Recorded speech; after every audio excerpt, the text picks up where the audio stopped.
Welcome back to my new video Genomics and Bioinformatics। आज की इस वीडियो में हम पढ़ेंगे scope and application of genomics and bioinformatics. What is the actual science of genomics and bioinformatics? So first of all, let me introduce genomics, the study of complete genome। यानी इसमें हम complete genome of an organism पढ़ेंगे। यानी genome क्या होता है? DNA की complete, जब हम कंप्लीट डीएनए पढ़ेंगे तो इसमें हम जीनोमिक्स में पढ़ते हैं। इसमें यहाँ पर किस तरह पढ़ेंगे जीनोमिक्स, जीनोम को, डीएनए को। इसमें हम डीएनए की सीक्वेंसिंग करते हैं, न्यूक्लियोटाइड की सीक्वेंस मालूम करते हैं और फिर इसकी मैपिंग करते हैं ताकि हम फिर फ्यूचर यूज़ के लिए वो आसानी हो। और इसकी एनालिसिस करते हैं कि आया इसमें म्यूटेशन तो नहीं आई है या फिर डिजीज़ या ड्रग टारगेट साइट हम इसको मालूम करेंगे। इसमें जीन्स की स्ट्रक्चर और फंक्शन को भी स्टडी करते हैं।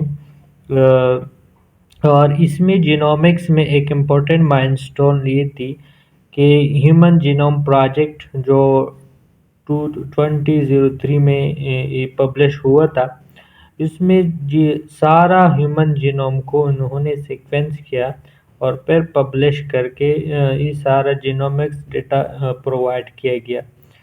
तो अब हम टाइप्स ऑफ जीनोमिक्स पढ़ेंगे। एक तो स्ट्रक्चर जीनोमिक होते हैं कि जिसमें हम स्ट्रक्चर एंड सीक्वेंसिंग करते हैं। दूसरी फंक्शनल जीनोमिक्स में ये पढ़ते हैं कि किस तरह जीन एक्सप्रेस हुआ है और इसकी फंक्शन को स्टडी करते हैं कि जीन कौन सा है और इसका क्या फंक्शन है।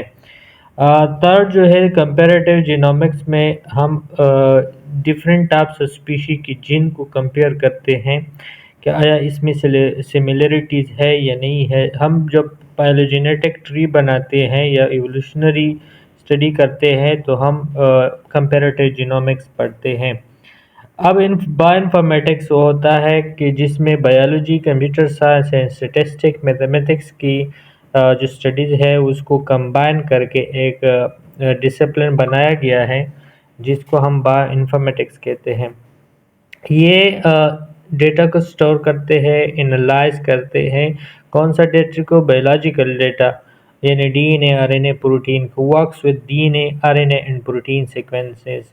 ये हमारे पास कंप्यूटर ये प्रोसेसेस है जिसकी बेस पे हम बायोलॉजिकल डेटा को एनालाइज करते हैं एंड मैनिपुलेट करते हैं।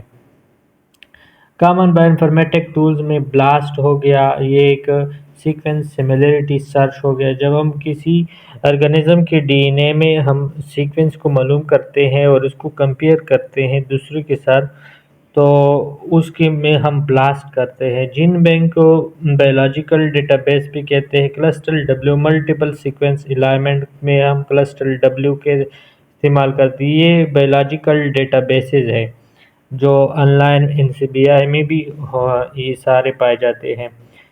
जीनोमिक्स की स्कोप ये है कि मेडिकल साइंस में डिजीज़ जीन जो है उसके आइडेंटिफिकेशन करते हैं कि कौन सा डिजीज़ जीन है और उसको आइडेंटिफाई करके उसकी मुताबिक वो फंक्शन परफॉर्म करता है। एग्रीकल्चर में क्रॉप वैरायटीज़ को इम्प्रूव किया गया है। एवोल्यूशनरी बायोलॉजी में हम फाइलोजेनेटिक ट्री जिस तरह मैंने बताया स्टडी में इस्तेमाल करते हैं। फोरेंसिक साइंस में डीएनए फिंगरप्रिंटिंग में ये जीनोमिक इस्तेमाल होता है। अब बायोइन्फॉर्मेटिक्स की जो स्कोप है ये बायोलॉजिकल डेटा के मैनेजमेंट के लिए इस्तेमाल होता है। अब हम इसमें सीक्वेंस एनालिसिस करते हैं, drug discovery and molecular docking इसमें करते हैं। सिस्टम बायोलॉजी इन एआई एप्लीकेशन इसमें सारे आते हैं। Application in medicine, genetic disorder identification, जितनी भी जीनियाती डिजीज़ है उसको डिसऑर्डर है उसको आइडेंटिफाई करते हैं, जिस तरह कैंसर हो गया। पर्सनलाइज्ड मेडिसिन बनाने के लिए ये हमारे पास इस्तेमाल होता है।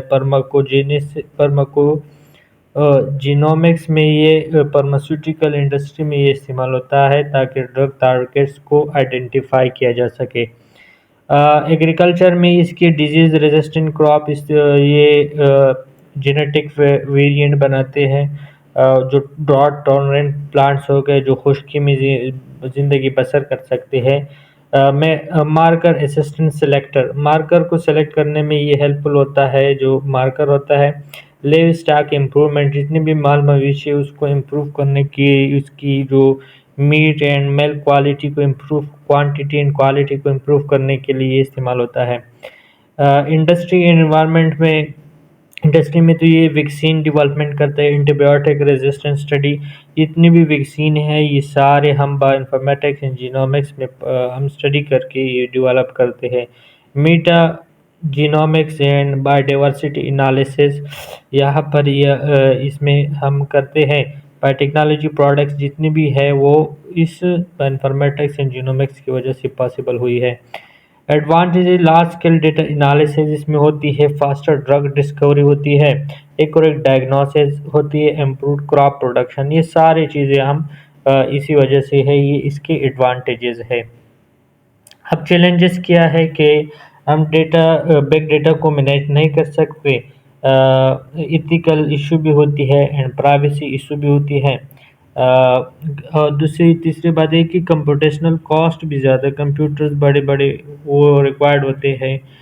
स्किल्ड प्रोफेशनल की भी ज़रूरत, हर किसी का ये काम नहीं है, स्किल्ड प्रोफेशनल लोगों का काम है। तो फ्यूचर प्रोस्पेक्ट्स में ये है कि क्रिस्पर जीनोम एडिटिंग में एआई ड्रिवन जीनोमिक ये इंक्लूड करना चाहते हैं, प्रिसीजन मेडिसिन, सस्टेनेबल एग्रीकल्चर ये इस्तेमाल होते हैं। इन कंक्लूजन में रिवोशनलाइजिंग है फील्ड है, मॉडर्न बायोलॉजी को रिवोशनलाइज कर सकते हैं, medicine agriculture, they will continue to shape the future of science, ये फ्यूचर ऑफ साइंस को बदलने के लिए ये बहुत है। होपफुली आप लोगों को इंटरेस्टिंग लगा हो ये video. Subscribe the video and also share with your friends.